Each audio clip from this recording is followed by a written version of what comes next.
Bishnuvat e dosto e dasta. So verse 35, Masnavi. O my friends, listen to this tale. In truth, it is the very marrow of our inward state. So here, Rumi is talking about our inward state, yani our internal state, our spiritual state, right? Our essence, what is going on inside of us. Okay, so he's going to narrate this in a form of a story to make you understand better. So there's 4 characters in the story, and each character represents something, right? So in the story, there's a king, there is a beautiful handmaiden, beautiful lady, then there is a goldsmith, then there is a spiritual doctor, a spiritual healer, right? A guide. So these 4 people represent 4 things. So the king in the story, I'm just going to give you the roles here so you understand the story better. So the king in the story is you, the real you, right? The real you. And the handmaiden, the beautiful lady in the story, is your ego, your nafs, right? Your lust, your self that is evil, your evil self, right? Your ego. Then the goldsmith in the story is the world, the dunya, the beauty of the world, the things of the world. And then the spiritual guide is the person or the being who is going to show you the way out of this mess that you are in, right? So now let's see what is the mess and how we are stuck in this mess and what is our state, our inward state. Right, let's go on. Let's start. Vishnuvat edosta edasta. Oh, my friends, listen to this tale. Khud haqiqat naqt hale masta. In truth, it is the very marrow of our inward state. Yani, this is the very reality, the real thing about our inward state, what is really going on. So, he starts, Rumi says, Budh Shahi dar zamane pesh az in olden times, there was a king. Once upon a time, there was a king who owned the power of the temporal as well as the power of the spiritual. And the translation here is very poor. The actual translation meaning here is Milk dunya budashum milk din. So this king, he was the king of the world. He had worldly material things. He was the king of the material world. Yani he had a castle, he had a throne, he had all the gold and silver, money, and all that. And as well as he was Milkuddin, he was also a spiritual person. So he was a pious spiritual king. So he had the world also and the piety also. Okay? So he had both in his life. So he's a good, pious person. Right? Okay. So he's not an evil king, he's a good king. Now, what happens to this king? This is what happens.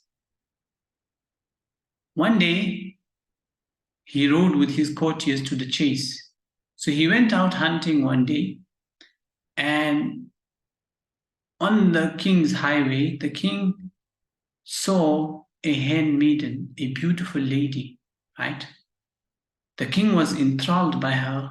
He was, he fell over heels for her. He was taken aback by her beauty, right? He was amazed at her beauty, and what he did was, Rumi says here, the bird inside him was fluttering in its cage.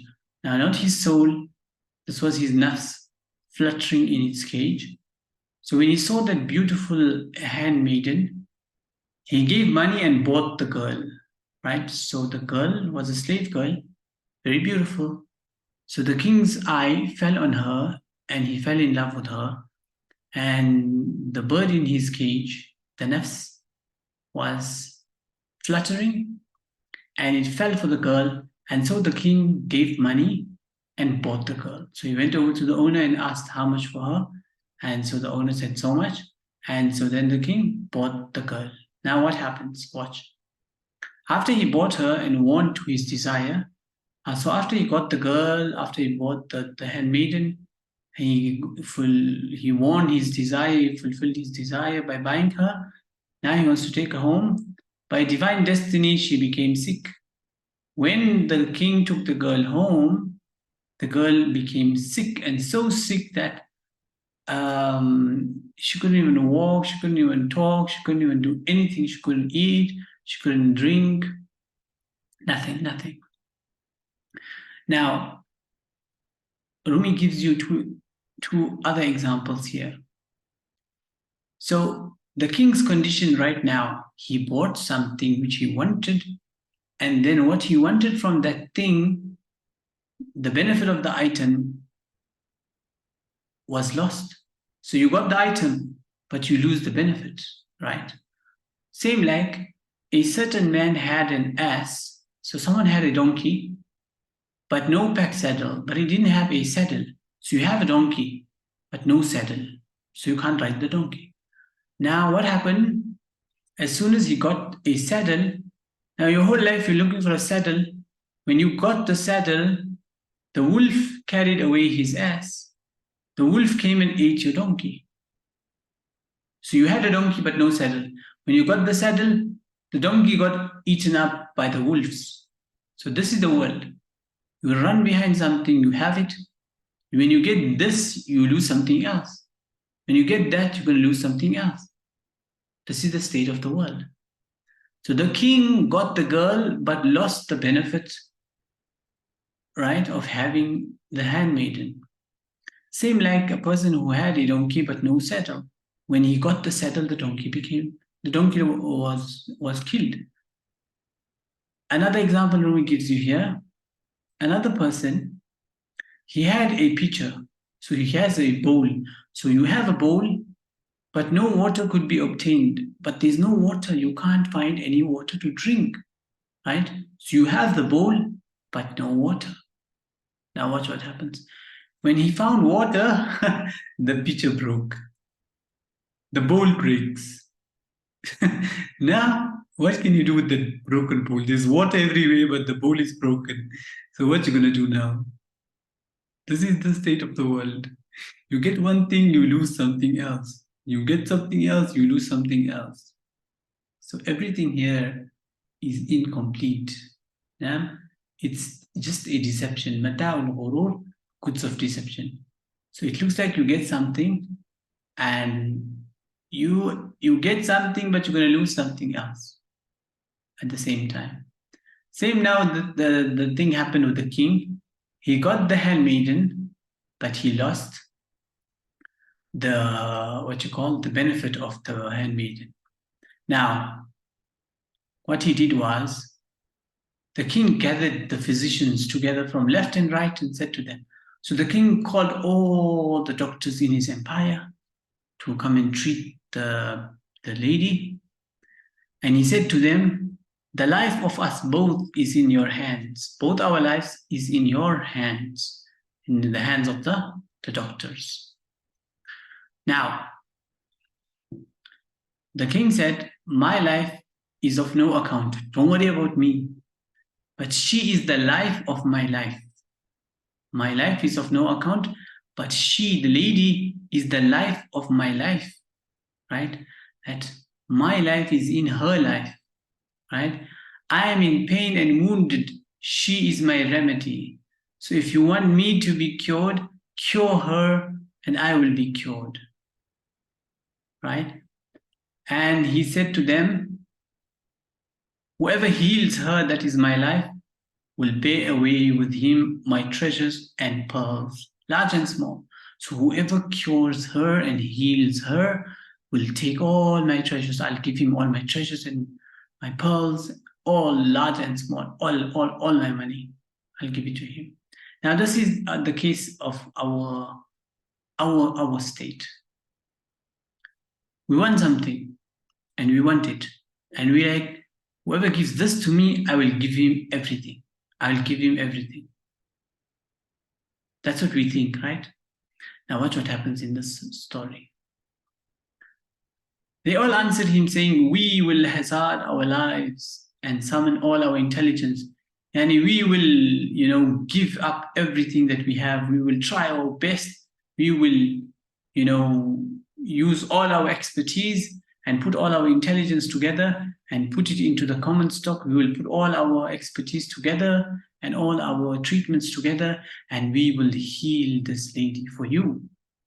Now, they said, each of us is a Messiah of the world of people. So each of us is a Messiah on his own, right? We are all experts in our field. In our hands is a medicine for every pain. We can cure any pain, any sickness, any problem. Now, in their arrogance, they did not say, Inshallah, if God wills, right? Therefore, God showed unto them the weakness of man. Allah showed them the weakness of man. Now, Rumi says here that saying Inshallah, just saying Inshallah doesn't mean anything. You need to have the belief behind that, what those words represent, right? So Rumi says here, I mean a case in which omission of the saving clause is Inshallah. So in a case which you leave out saying Inshallah because of the hardness of heart, not the mere saying of these words, for that is superficial. See, saying Inshallah, just by saying Inshallah, is not going to do anything. You need to have belief in the heart. If your heart is hard and you're just saying Inshallah, Inshallah, Inshallah, just for artificial reasons and superficial reasons, and just for the sake of saying Inshallah, it's going to be of no benefits. Yes, yaqeen. You need to have conviction and certainty in what you are saying. There are many people who say, I will do such and such a thing, and they don't say Inshallah, right? But they have yaqeen in their hearts, right? So their work gets done because their will and the will of God is one. How many one has not pronounced the saving clause? There are many people who don't say Inshallah, and yet his soul is in harmony with the soul of it. And his soul and source love, the soul of source, is in harmony with each other. So just saying Inshallah is not going to be of any benefit. You need to believe, you need to have certainty and yaqeen in those words. Okay, so now I'm trying to go to the next page and it's not opening. Just gonna pause. So the more cures and remedies they applied, the more did the illness increase and the need was not fulfilled. So the more treatments they applied, the more she got sick. So instead of getting cured, she got more sicker and more sick and more sick. The girl became thin as hair. She became so sick, she became thin like hair. While the eyes of the king flowed with tears of blood like a river, and the king started crying blood because his life is in the life of this beautiful handmaiden, and he's totally in love with her, and he can't bear to see her in pain. It's making him cry tears of blood. Now, by divine destiny, oxymel increased the bile. Now, oxymel is supposed to decrease bile, but it was having the opposite effect. So this treatment of oxymel, instead of decreasing bile, it started increasing bile in the body of the lady. And the oil of almonds was producing dryness. Now, oil of almonds, normally it's used as a moisturizer, right? To moisturize. And that's what it does. But here it was having the opposite effect. the oil of almonds was producing dryness. Ajib. From giving myrobalan, constipation resulted. Now, myrobalan is a laxative, right? It makes the stomach to run and clear out the stomach. When they gave her this myrobalan, instead of clearing out the stomach, it started constipating the stomach. And relaxation ceased. All the calmness and relaxation in the body stopped. And water fed the flames like naphtha, right? So water is supposed to bring the fever down, right? The temperature down. But water was making her become more feverish and more hot. Now, stuck in this condition, what happens? When the king saw the powerlessness of those physicians, the king saw that these physicians can't do nothing. They are all failing. They have all failed. Right? So this is your condition now. So you are the king here, and your nafs is that beautiful handmaiden, and you are in love with that nafs, with that ego of yours, and you want to fulfill all the desires of the ego. But the problem is, this ego is sick. And you try everything to cure the sickness of the ego, the greed of the ego, the lust of the ego, the jealousy of the ego, all of these things that are inside the ego. You try to cure it with different things. You try different treatments, right?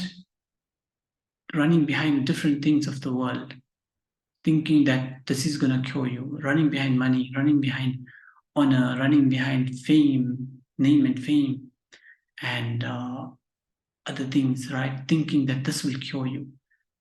None of those things will cure you until you realize that all of those treatments and all of those doctors and all of those physicians are powerless in curing your sickness. Your sickness cannot be cured by them unless you realize that. There's no other way for you to proceed, because this is the condition of your inward state. Now, when the king saw the powerlessness of those physicians, he ran barefooted to the mosque. So he ran barefooted to the masjid. In the beginning, Rumi said that he's a pious person. So he ran to the masjid, to the mosque. He entered the mosque and advanced to the mihrab to pray. The prayer carpet was bathed in the king's tears. So he ran to the masjid. He went to the mihrab and he put his head down in sajda and started crying and crying and crying until the whole carpet area was filled with the king's tears. Now, after crying and after praying and after supplicating, he went into the state of fana, right? On coming to himself out of the flood of ecstasy, fana. So, when he reached the state called fana, ecstasy. Now fana is actually a state where you come out of the clutches of the ego. You free yourself from the clutches of the ego, and you come into your real state, your spiritual state, right?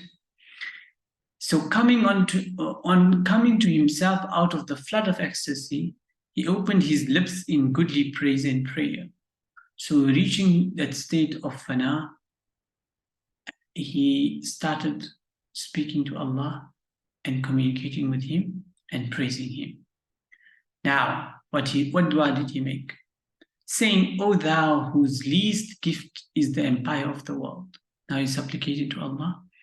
"O the one whose least gift, your smallest gift is the whole dunya, the empire of the whole dunya. That is your smallest gift, your least gift, right? What shall I say, in as much as thou knowest the hidden things?" You know everything, Allah. What can I say? You know everything already. But,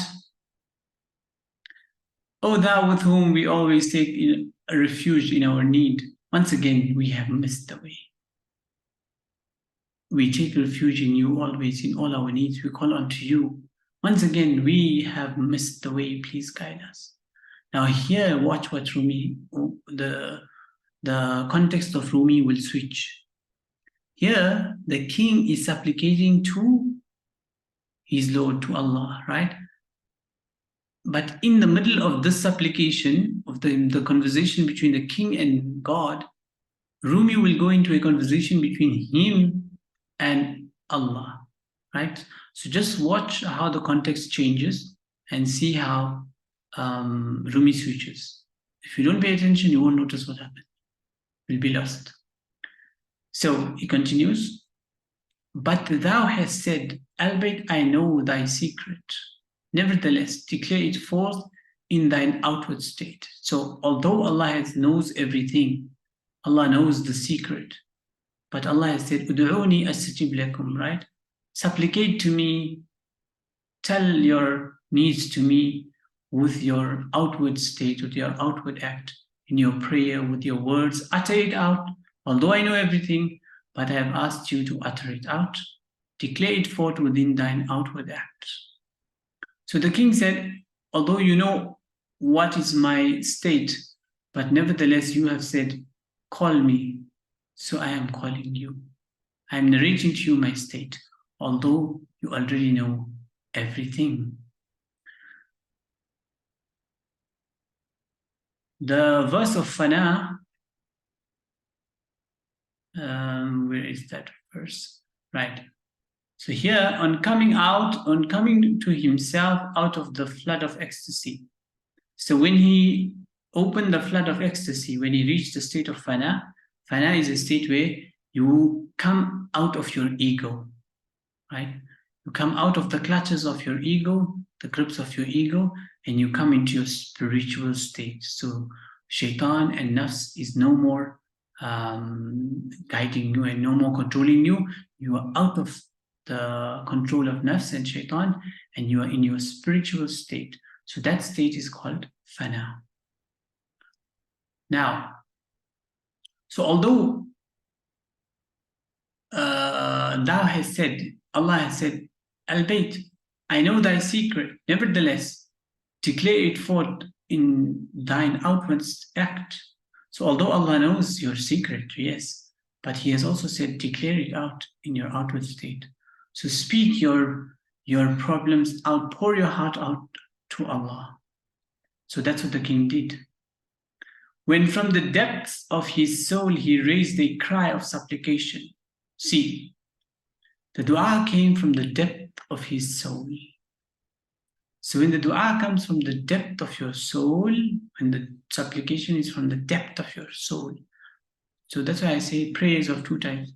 You get one prayer which is from soul to source, and the other prayer is just from ego to ceiling. Yeah? So ego to ceiling, you are just complaining, Ya Allah, why me? Why I'm sick? Why I am poor? Why I am this? Why? You're blaming everything, your ego is speaking. That is not your soul speaking. So here, when from the depths of his soul, he raised a cry of supplication, then what happened? The sea of bounty began to surge. The sea of bounty and barakah and blessings begin to surge.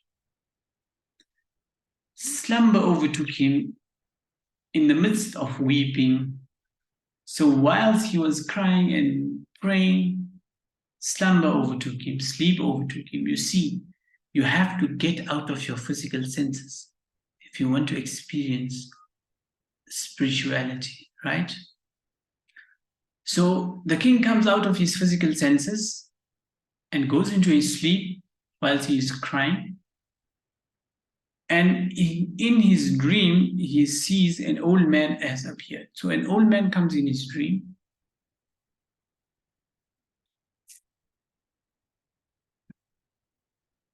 And says to him, good tidings, O king, thy prayer are granted. Your prayer has been answered. If tomorrow a stranger comes for thee, he is from me. So the person in his dream is saying that your prayer has been granted. If tomorrow a stranger comes for you, he is from me, he is from my side. When he comes, he is a skilled physician. Deem him veracious, for he is trusty and true. So you must consider him veracious and very well skilled, right? He's a master of his skill. He is trusty and true. So give him due respect. In his remedy, behold absolute magic. Absolute magic. In his temperament, behold the might of God. Behold the might of haqq, of truth, of God. Now, the king woke up. He went back to his palace and he was waiting for the next day. When the promised hour arrived and the day broke and the sun rising from the east began to burn the stars. Beautiful, beautiful poetic rhythm here. When the promised hour arrived and the day broke and the sun rising from the east began to burn the stars. So the sun doesn't burn the stars, but when the sun comes out, the stars disappear. Then what happened? The king was in the belvedere, right, expecting to see that which had been shown mysteriously. So he was waiting to see the person whom he saw in his dream. Now, suddenly, he saw a person excellent and worshipful. Worshipful means very, worthy of praise and worthy of honor and dignity. He saw a person excellent and worshipful, a sun amidst a shadow. This person was like the sun in the shadows. Coming from afar, like the new moon, in slenderness and radiance. He was non-existent, though existent in the form of fantasy, right? So he was existent, but yet non-existent. He was a amazing figure. He's there, but as if he's not there at the same time. In the spirit, fantasy is as naught. Yet behold a world turning on a fantasy. Now here, Rumi is saying that in the spirit world, you will think that he is not there because you can't see the spiritual. But in the physical world, you would see him appearing as a fantasy. So if you have the spiritual side, you can recognize this person. Because without the inner eyes, he is non-existent for you. You won't see him. Now, from these few verses missing here in this version of Masnavi, but in the other versions, there's explanation of what is exactly going on here. So the man came, and the king is seeing the man, the pious man, the spiritual healer, the person whom he saw in his dream. And this person appeared to him like as if he's there and not there at the same time. Now, Rumi says, whilst he's on this context of seeing and not seeing, so seeing something that is not there and not seeing something that is there, Rumi switches to the context of the world that we live in. So whilst he's talking about fantasy, he tells you what is fantasy. He says their peace and their war turn on a fantasy. So your peace and your war, humans, is just a fantasy. So you fight and you win, and you fight and you lose. So your winning and your loss is both just a fantasy. It's not real. If you win, what did you win? You never win anything. If you lost, what did you lose? You never lose anything. It's just in the mind. All victory and all loss is in the mind. Bar khayali sulh sha, jang sha. Your sulh and your jang, your war and your peace is all in the mind. Was khayali fakhr sha wa nang sha. Your pride and your shame is just in your mind. So that which you consider pride, that which you consider shame, is not in reality the real pride and real shame. It's just in your mind. You have made up things that you think that are real. They are not really real. They are just your thoughts and your fake fantasies.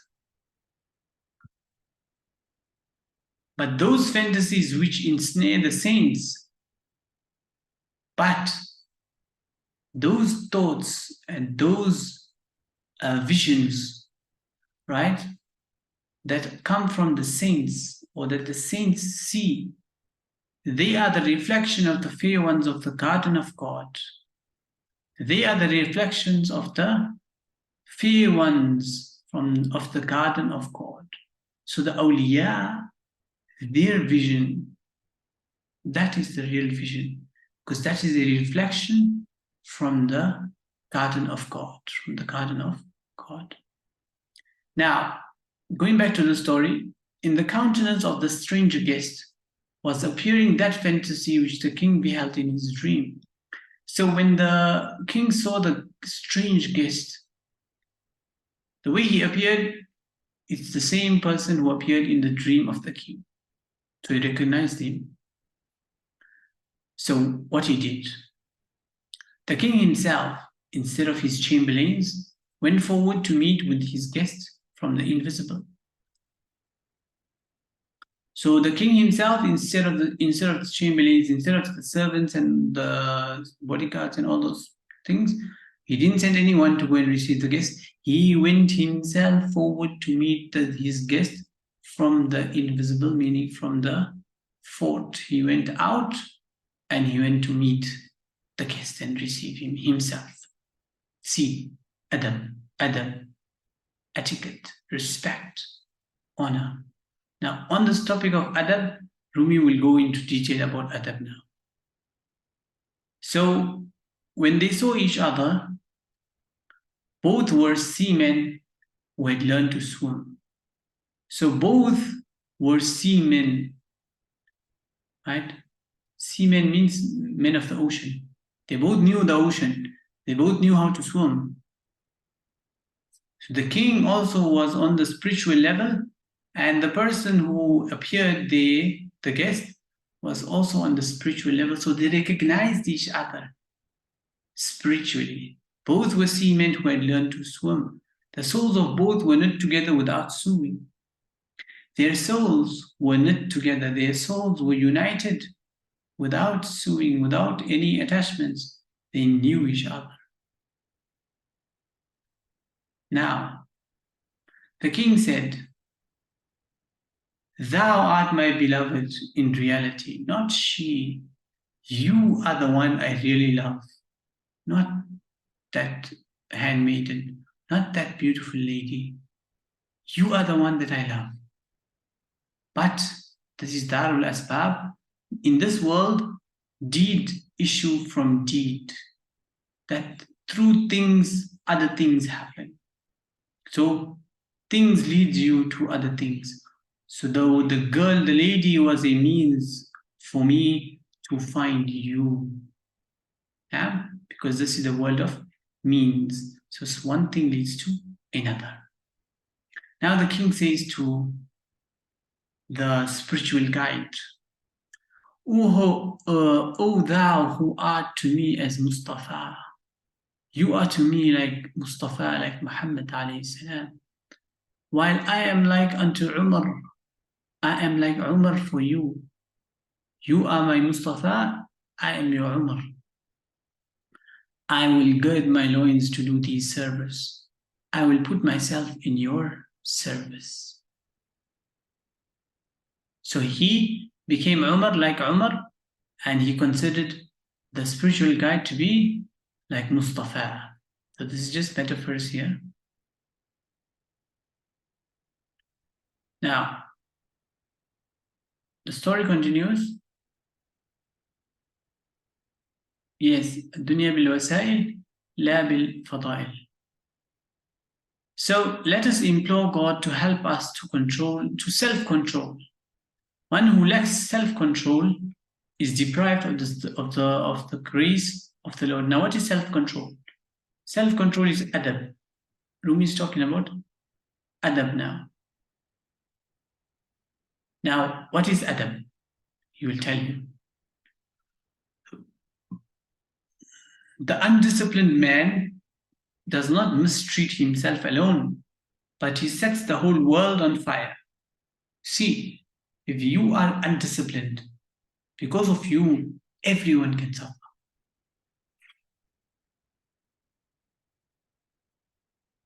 Say there is 10 students in the class. If one student is misbehaving, all of the students are going to suffer because of his misbehavior. Yeah? One be'adab. The undisciplined man does not maltreat himself alone, but he sets the whole world on fire. Because of one person's be'adabi, the whole world can suffer. Look, Rumi gives you examples of the past. Look what be'adab did. A table of food was coming from heaven without buying and selling and without speaking and hearing. So food was coming from the heaven, right? Man and salwa was coming from heaven. Food is coming for free. You don't have to buy, you don't have to sell, you don't have to make business, you don't have to go to the shop and open your shop and buy goods and sell goods and get stock and delivery and all that. You don't have to suffer with anything. You don't have to plant, you don't have to sow, you don't have to harvest, you don't have to go through all the hassle.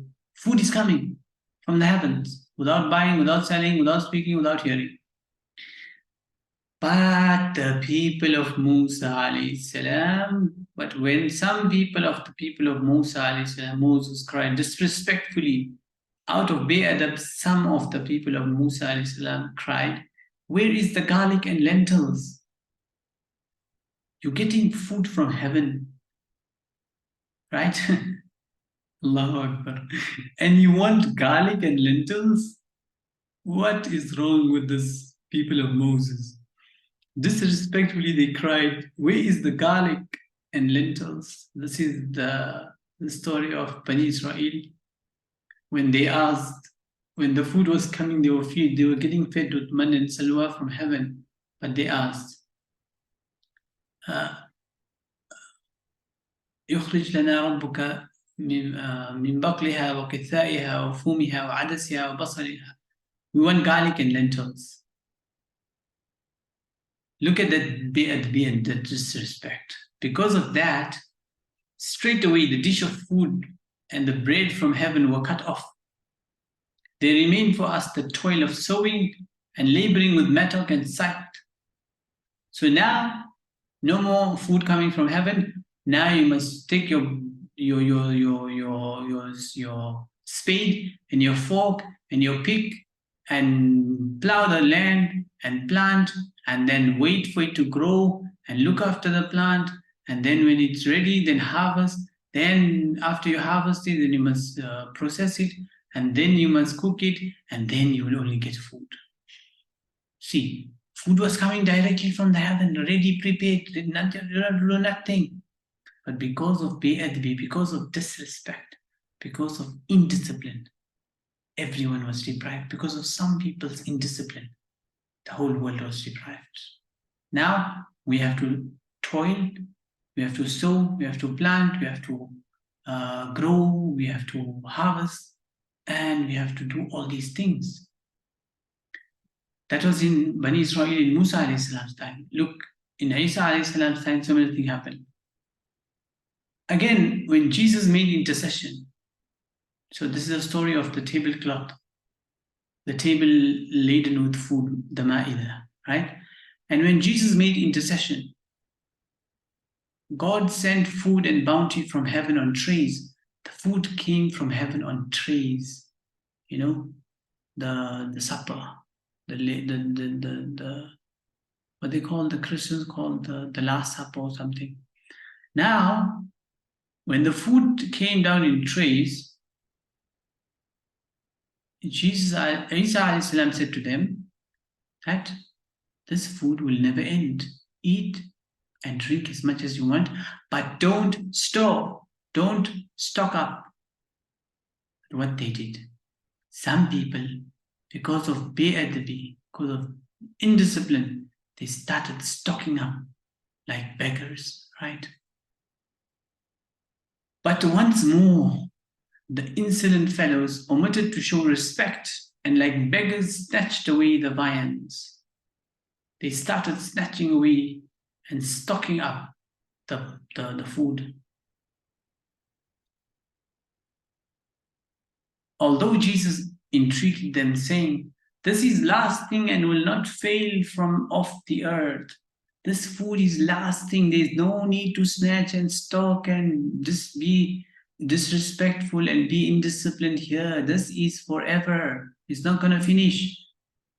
But these people, they had no adab. Rumi says, to show suspicion and greed at the table of the majesty is ingratitude. You're showing suspicion and greed on the table of the majestic one, of the absolute. That is ingratitude. That is ingratitude.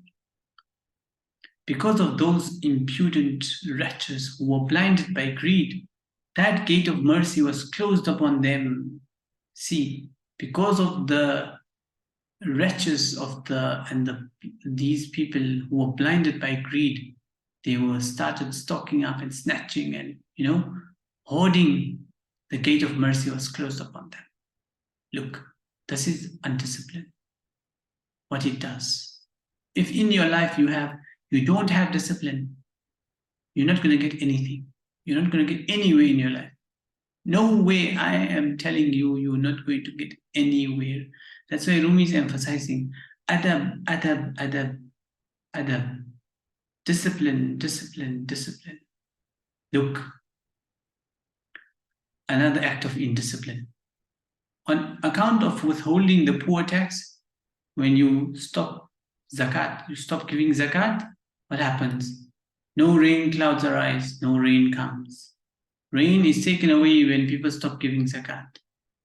And in consequence of fornication, and when people start committing fornication, and illegal sexual activity starts happening on the face of the earth, plague spreads in all directions. Whatever befalls thee of gloom and sorrow is the result of irreverence and insolence without. It is your indiscipline and your irreverence and your insolence that causes all the gloom and sorrow and all the trials and tribulations and calamities to come upon you. وَمَا أَصَابَكُم مِّن مُّصِيبَةٍ فَبِمَا كَسَبَتْ أَيْدِيكُمْ. Whatever calamity befalls you is because of your own earnings. Right? Now, Rumi says, anyone behaving with irreverence in the path of the friend is a brigand who robs men. So anyone who behaves with irreverence in the path of the friend, yani in the path of the spiritual way, in the path of God, if you behave with irreverence, you are a brigand, you are a thief, you are a robber who robs men, and he is no man. You are not a man. You are just a thief. Now, Rumi shows you the benefit of adab. That adab, what it does. Through discipline, this heaven has been filled with light. You know why there's light in the heavens? Because the heaven is full of adab. It is because of adab that this heaven has been filled with light. And it is through discipline that the angels became immaculate and holy. You know why the angels are innocent and holy and so high in stages? Because of their adab, because of their discipline. By reason of irreverence, the sun was eclipsed, and insolence caused Azazel to turn back from the door. You know who's Azazel? Azazel is Iblis, Shaitan.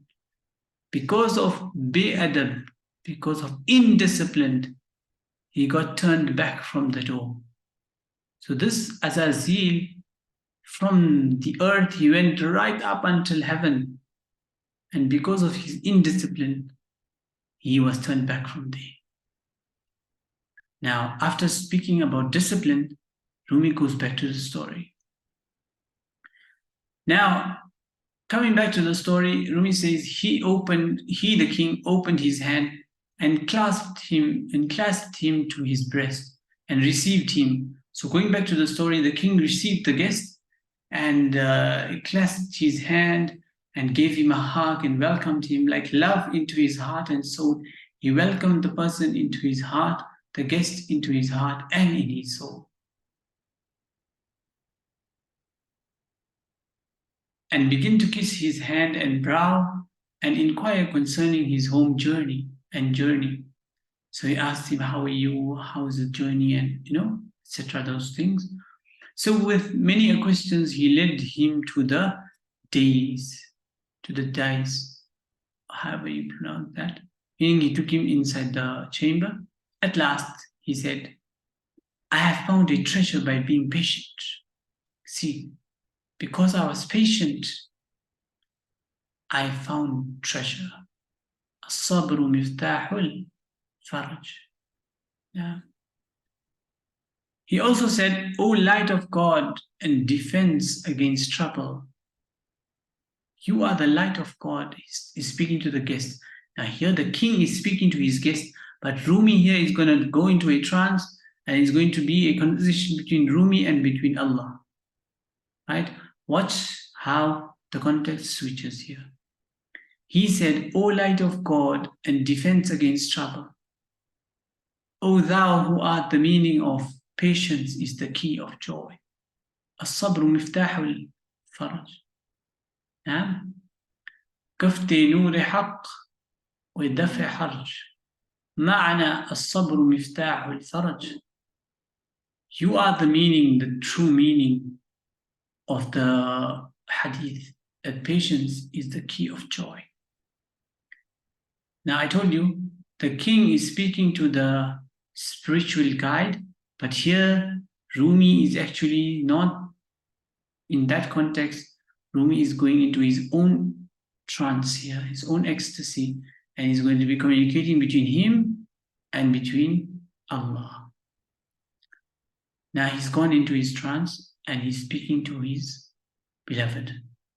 O thou whose countenance is the answer to every question. By thee hard knots are loosened without discussion. Thou interpretest all that is in our hearts. Thou givest a helping hand to everyone whose foot is in the mire. Mire is in the mud. So anyone who is stuck in the mud, Allah gives a helping hand to bring him out. مرحبا يا مجتبى يا مرتضى إن تغب جاء القضاء ضاق الفضاء. Welcome, O chosen one, O approved one. If thou vanish, destiny will come upon us, and the wide room will become narrow. أنت مولى القوم من لا يشتهي قد ردا كلا لئن لم ينتهي. Thou art the protector of people. He that desires thee not has gone to perdition. Nay, verily, if he did not refrain. So you are the protector of people. من لا يشتهي قد ردا. The one who desires you not has perished. Like كَلَّا لَئِن لَمْ يَنْتَهِ, like Abu Jahl, who the Quran said about him, لَئِن لَمْ يَنْتَهِ لَنَسْفَعًا بِالنَّاصِيَةِ نَاصِيَةٍ كَاذِبَةٍ. So you see how Rumi is combining the verse of the Quran with the poetry here. So you are the protector of people, and the one who does not desire you, قَدْ رَدَى, he is lost, he is destroyed. Like كَلَّا لَئِن لَمْ يَنْتَهِ, like Abu Jahl.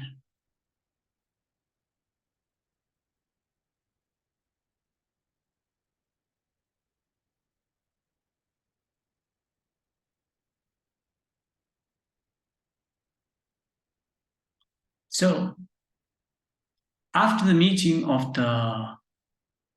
when that meeting and bounteous spiritual repast was over, he took his hand and conducted him to the harem. Now coming back to the story, Rumi says, after the meeting with the pious person or the spiritual guide was over, he took his hand and conducted him to the chamber, to the harem, where the lady was. He rehearsed the tale of the invalid and her illness. So he started telling the spiritual healer about the difficulties and the ailments and the illnesses that the lady is suffering with, and then seated him beside the sick girl. Now the physician, spiritual healer, observed the color of her face, felt her pulse, and inspected her urine. He heard both the symptoms and the secondary causes of her malady, of her sickness. So he analyzed everything. And then he said, none of the remedies which they have applied builds up health. So all that the remedies that they have applied, none of it builds up health. They, the false physicians, have wrought destruction. They have brought destruction to this lady. So none of those remedies that they have applied have built any health. Instead, they have brought destruction to this lady, to this beautiful maiden. Because you know why? بخبر بودند از حال درون استعيذ الله مما يفترون. They were ignorant of the inward state. They were treating this lady outwardly, but the sickness is not outside. The sickness is inside. They were ignorant of her inward state. I seek refuge with Allah from what they invent. Now, he saw the pain, and the secret became open to him, but he concealed it and did not tell the king. So the spiritual healer, he looked at the lady, analyzed everything, and he knew what the problem is. The secret became open to him, but he did not tell the king what is the problem. Right? Her pain was not from yellow or black bile. It was not because of some ailment in the stomach, right? The smell of every firewood appears from the smoke. See, when you see the smoke and you smell the smoke, you know which wood is burning, isn't it? If oud is burning, through the smoke you can tell, hey, this is oud. You don't have to see the stick to know this is oud. The smell of it can tell you that oud is burning. Or any other fragrance for that matter. If it's a normal firewood, you can smell it is normal firewood. If it's oud, you can smell it's oud burning. The smell of every firewood appears from the smoke. So you don't have to see everything. You can just see the signs and know what's going on. Similarly, the spiritual healer just looked at the symptoms and he knew what is the sickness. So there wasn't anything wrong with her physically. Physically, she was fine and healthy.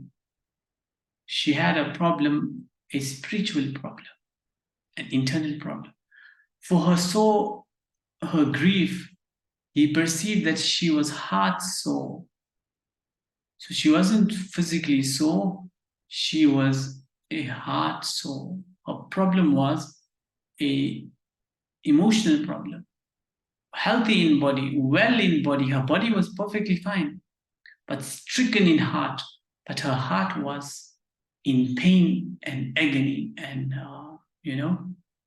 and the sickness was in the heart, not in the body. Now, being in love is made manifest by soreness of the heart. When you are in love, it becomes manifest by the pain in the heart. There is no sickness like heart sickness. Neist bimari, chu bimari dil. There's no sickness like the sickness of the heart.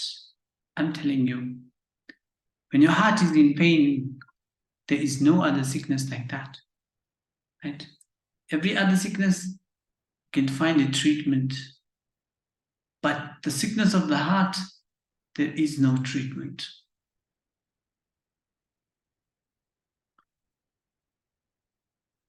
The lover's ailment is separate from all ailments.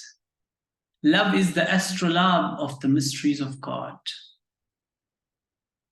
Ooh, this is too deep. Illat ashiks, illataha judast.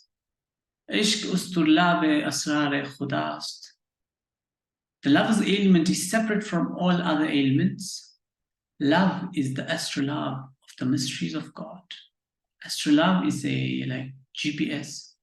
It's an instrument that shows you directions.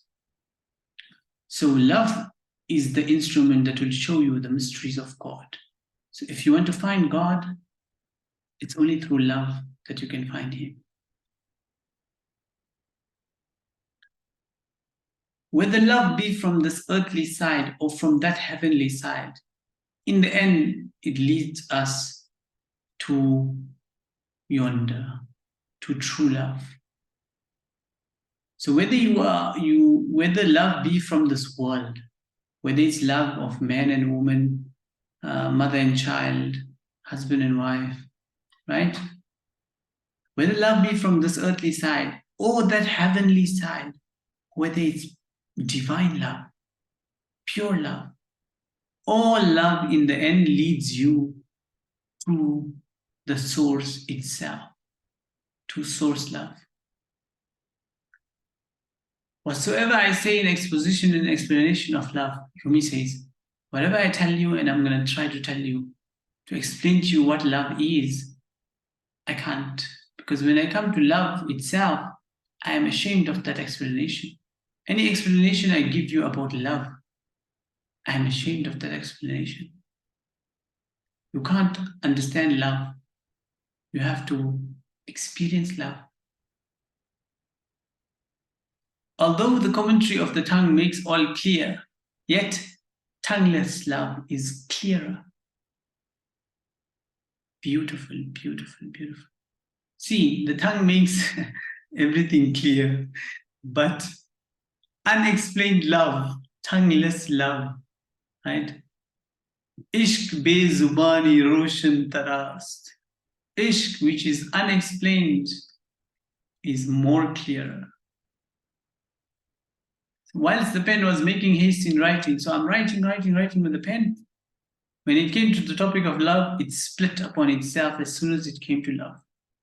When it was time to explain love, the pen broke in half.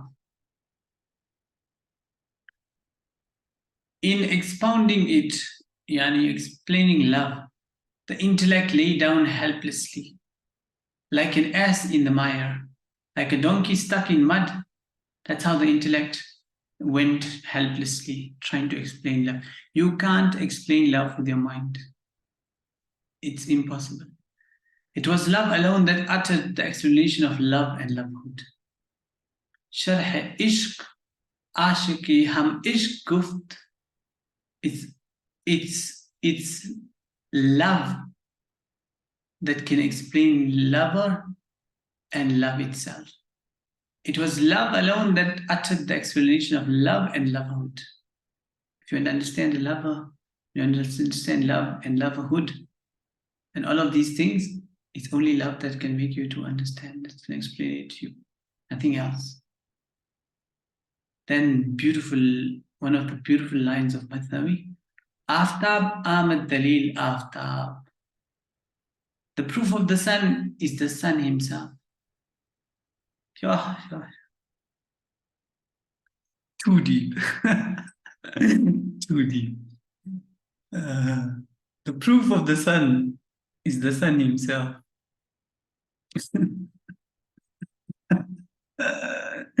Excuse me, this is too deep. Too deep. If thou require the proof, do not avert thy face from him.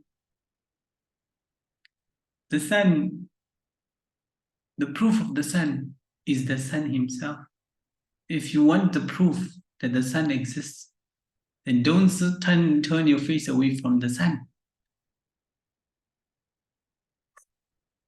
If the shadow gives an indication of him, see, when you see the shadow, you know that the sun is there, right?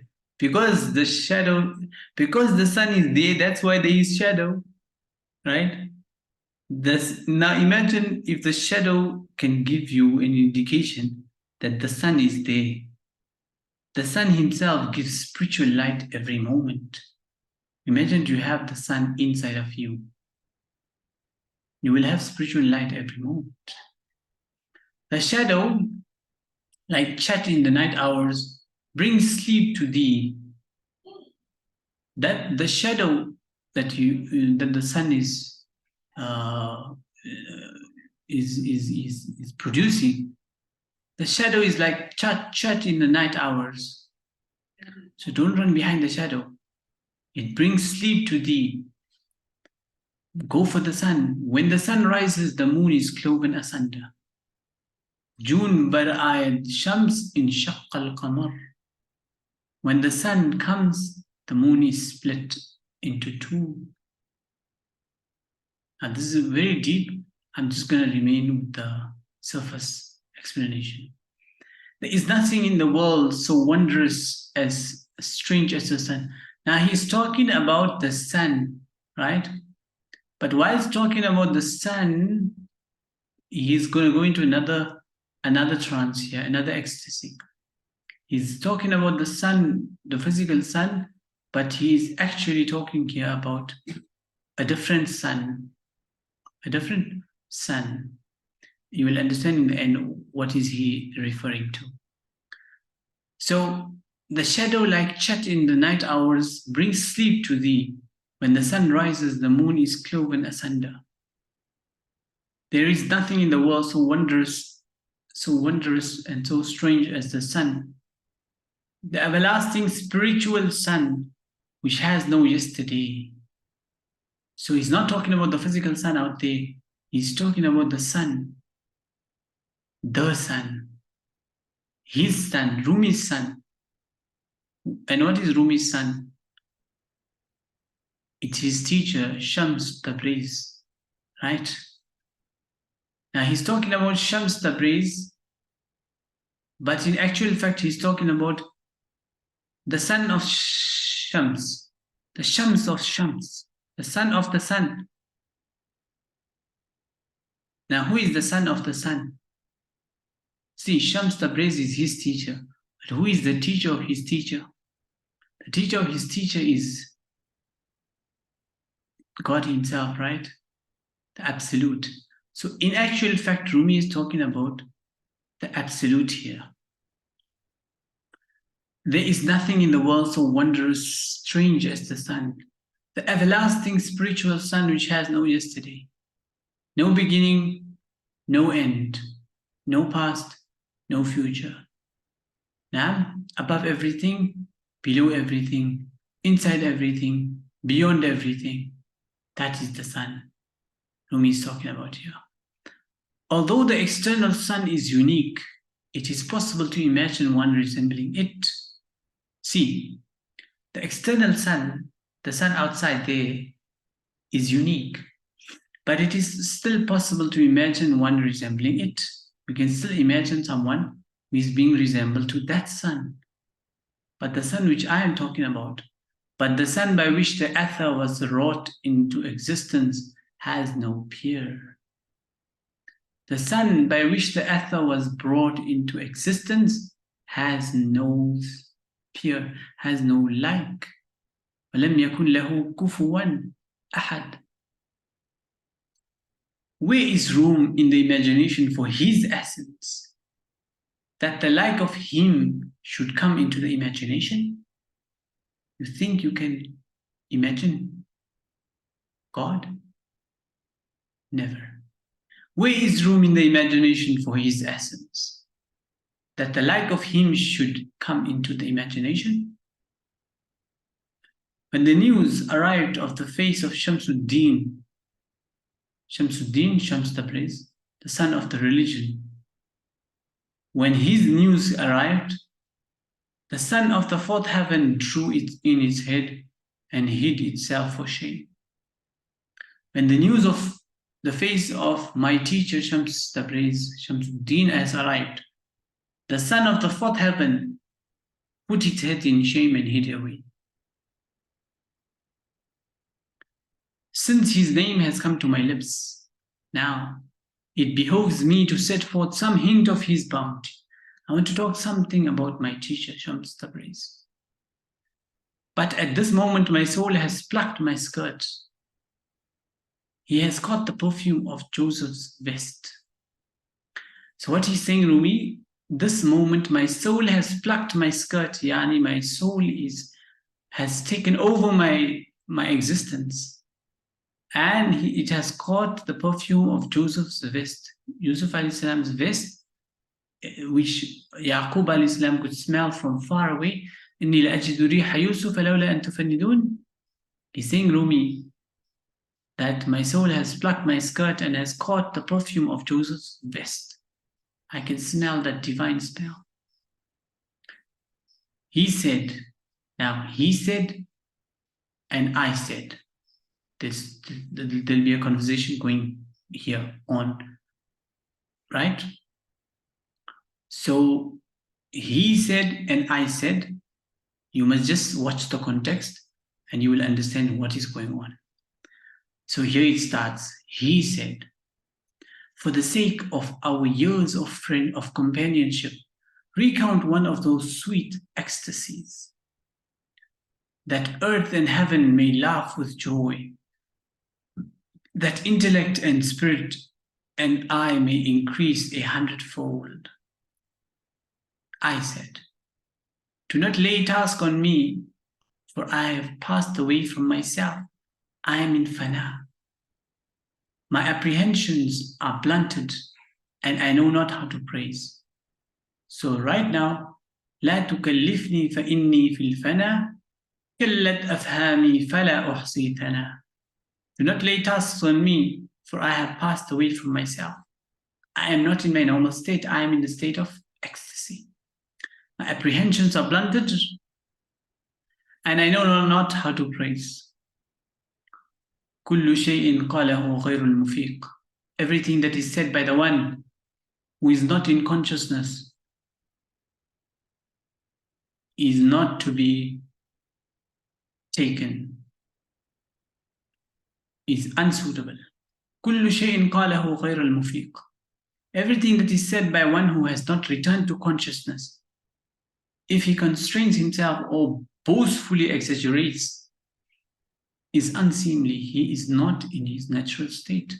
So do not count it. إن تكلف أو تصلف لا يليق. If he boasts or exaggerates, it is not suitable. Leave him in that state. Do not count whatever is going on there. Yeah? It's very deep here. I'm just keeping you on the surface. I don't want to drown you. Now, how should I, not a vein of mine is sensible, Rumi is saying, how should I, when not even a vein of mine is sensible, I'm in total fana, I'm in total ecstasy, I'm not in any of my senses, how should I describe that friend who has no peer? How can I describe to you that friend who has no like? There's nothing like him. لم يكن له كفوا أحد. How can I describe that friend to you? The description of this severance and this heart's blood to thou at present leave over till another time. The description of this severance and this heart's blood to thou at present leave over till another time. See, right now, this description of severance and the separation from my beloved and the heart's blood that I'm experiencing at the present, leave it now for some other time. Don't ask me to describe the beloved to you. But he insisted. He said, feed me, for I am hungry, and make haste, for time is a cutting sword. قال أطعمني فإني جائع وأعتجل فالوقت سيف قاطع. He said, feed me, for I am hungry, and make haste, for time is a cutting sword. I said, the Sufi is the son of the present time, O comrade.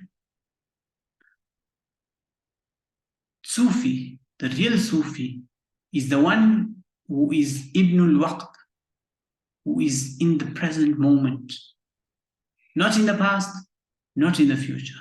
He is here, right now, fully present.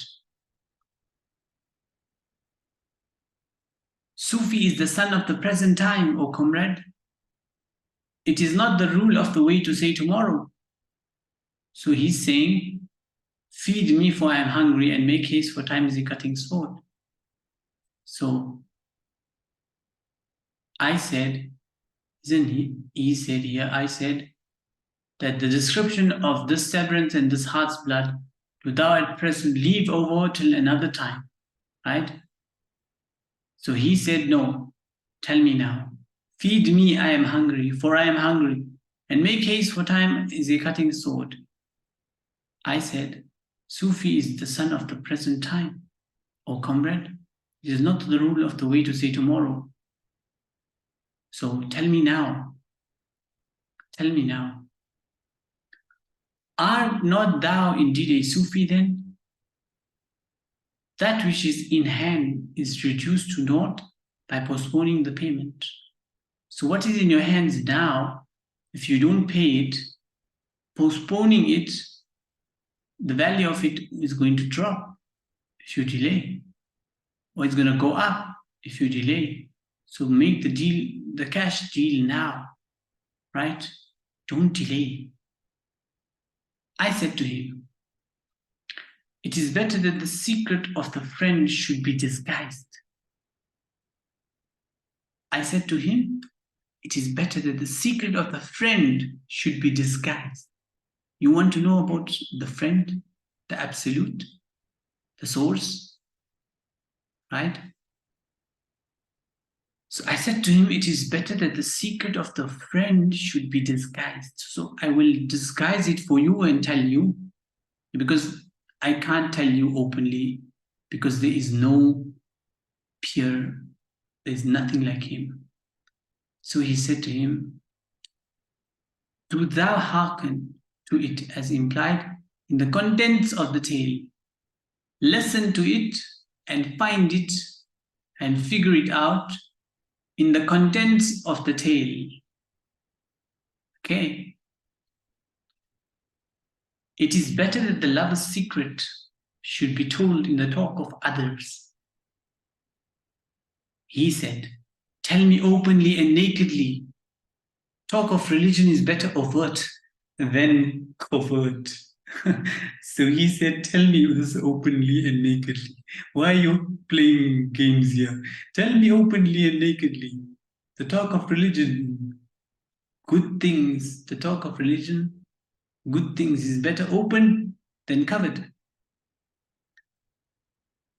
Lift the veils and speak openly and nakedly.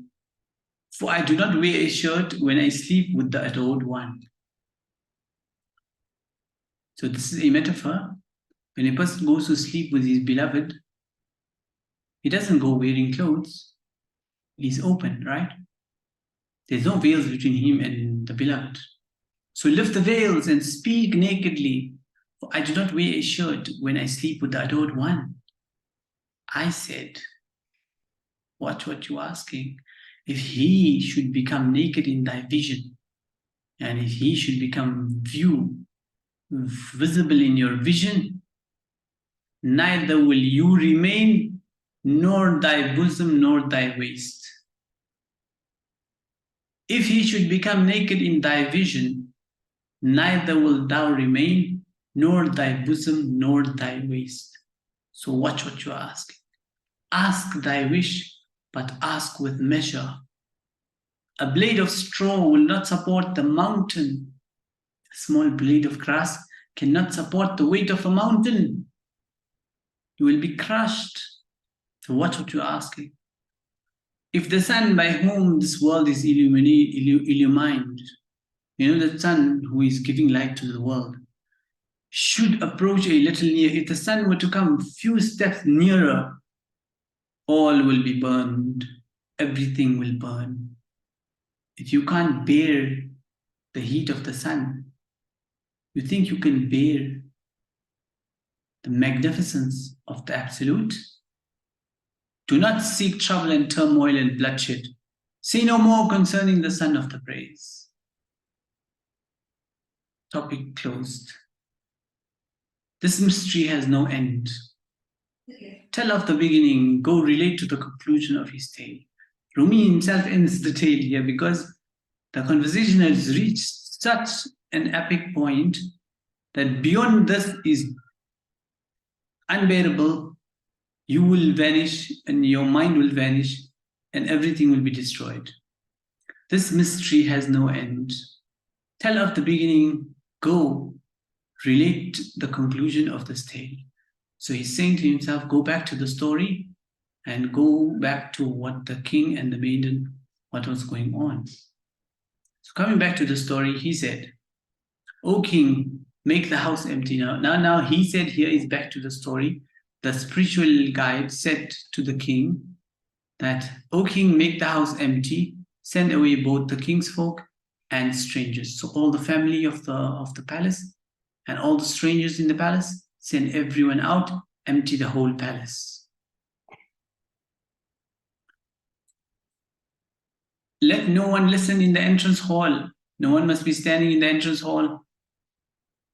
No one must be around. I want to talk to this handmaiden privately, that I may ask certain things of this handmaiden. The house was left empty, and not one inhabitant remained. Nobody besides the physician and the sick girl. Very gently he said to her. So now he's asking the girl a few questions. Where is thy native town? Where are you from? Where is your native town? Where were you born? For the treatment suitable to the people of each town is separate. See, the treatment for every person and his town is separate. So depending on the climate you're coming from and the temperature you're coming from and the foods you are used to eating, your treatment will be different. So that's why you're asking her, where is she from? And in that town, who is related to you? With that thou hast, with what hast thou kinship and affinity? So he's asking her about which town you're from. You have any family there? What is your relationship with them? Asking her these questions. He laid his hands on her pulse and put questions one by one about the injustice of heaven. The injustice of heaven is a very poor translation here. The injustice that she has experienced through through her life. When a thorn darts into anyone's foot, he sets his foot up on his knee. When you get pricked by a thorn in your foot, you take your foot up and you put it on your knee, right, to treat it and to take out the thorn.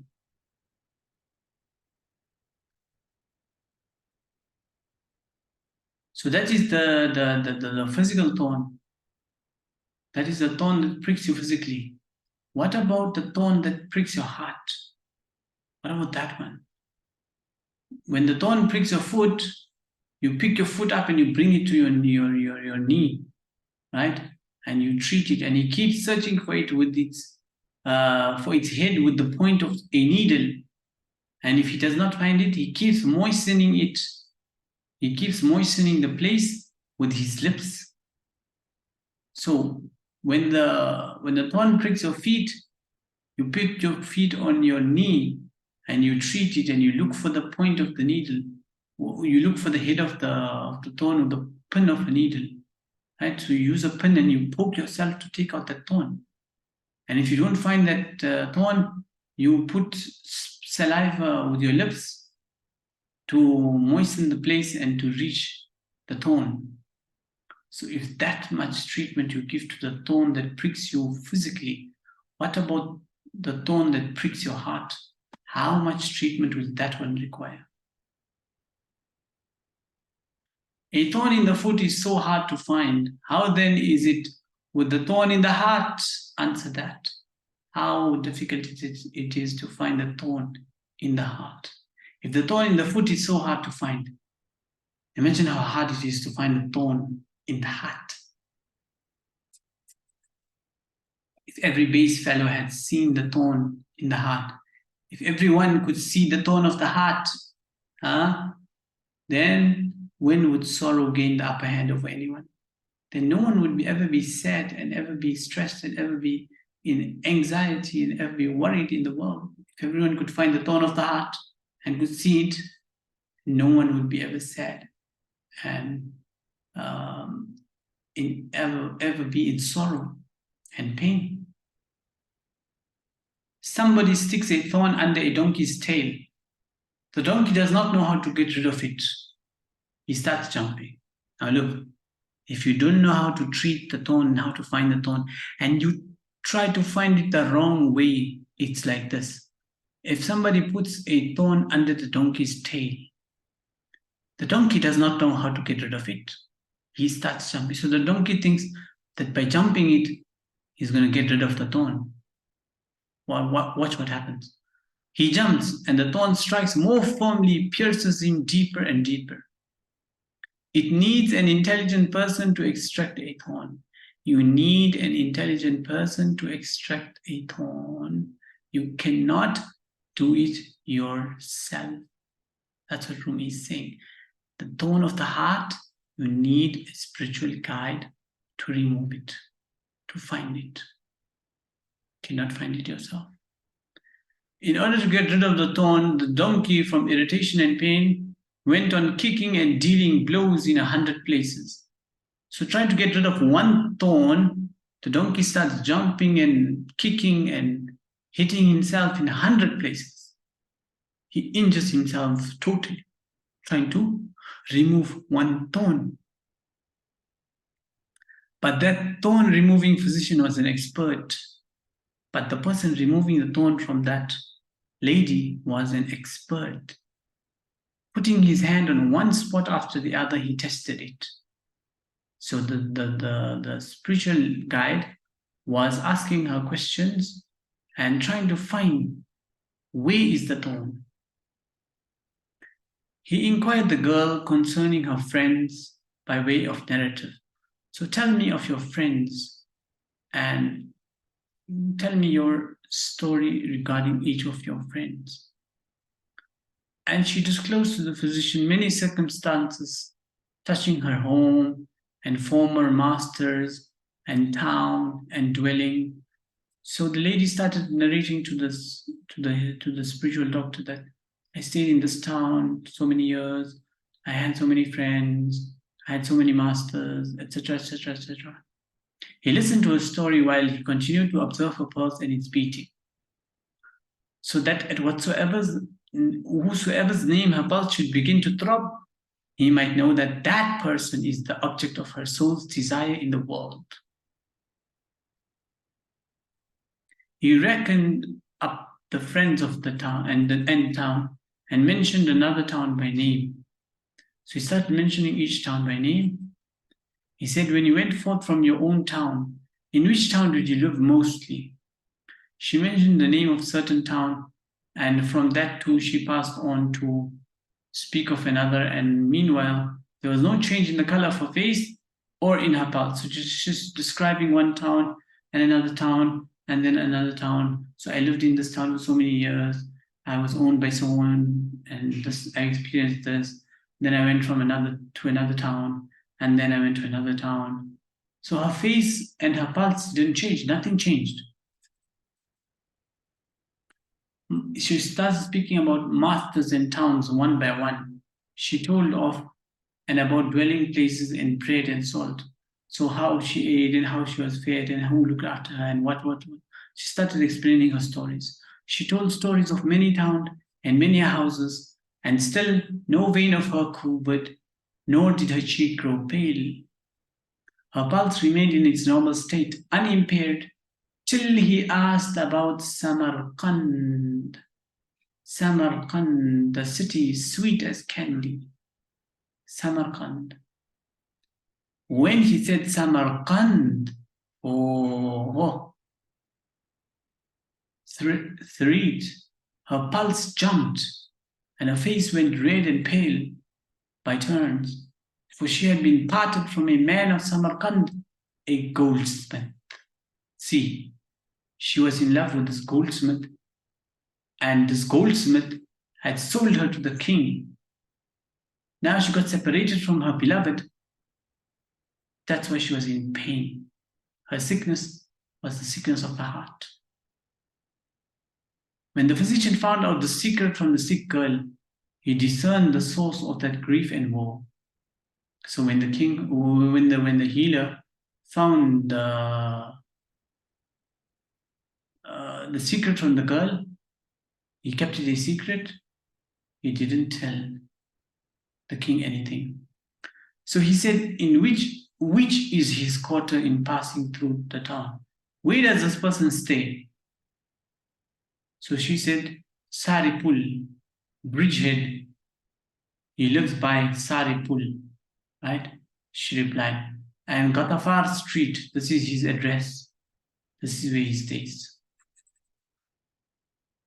So the physician said to her, I know what your illness is, and I will at once display the arts of magic in delivering you. I will cure you. I have recognized what your sickness is. Be glad and carefree, have no fear, for I will do to you that which rain does to the meadow. I will be anxious for you. Be not anxious. Don't be worried. I am kinder to you than 100 fathers. Beware. Tell not the secret to anyone, not though the king should make much inquiry from you. Even if the king asks you many questions, do not reveal the secret to him. When your heart becomes the grave of your secret, the desires of yours will be gained more quickly. So here is the thing. When your heart becomes the grave of your secrets, when your heart can hide your secrets, and you don't tell everyone your secrets, and you don't tell everyone what you want to do and what's your plans, then desires of yours will be gained more quickly. So there's a few verses missing here, but here Rumi is saying 3 things should always remain hidden. Don't tell it to anyone. Al-dhahabu, gold, how much money you have, how much is your bank balance, how much is your salary. Don't tell anyone. Al-dhahabu, wal-dhahabu, what's your plans in life, where you going, what's your mission, what's your goals. Keep it a secret. And al-madhab, what is your beliefs, your ibadah, how much ibadah you make, how much charity you give, how much good deeds you do. Keep it a secret. So these 3 things, al-dhahabu wal-dhahabu wal-madhab, keep it a secret. The Prophet said, the one who hides his inmost thought will soon attain the object of his desire.